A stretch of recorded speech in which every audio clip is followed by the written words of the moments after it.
Good afternoon. Today's February 4th, 2019. It's 37 and raining. However, yesterday it was 12 degrees and raining. Figure that one out. And everything's going to be a sloppy mess.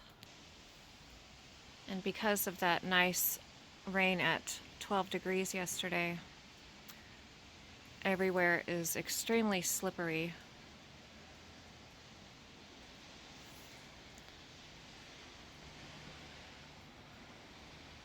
And we're going to have a lot of sloshy mess.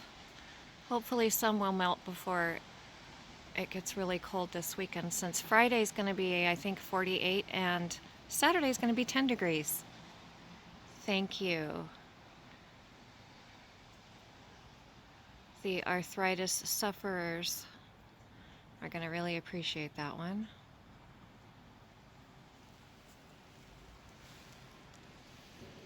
Just gray skies.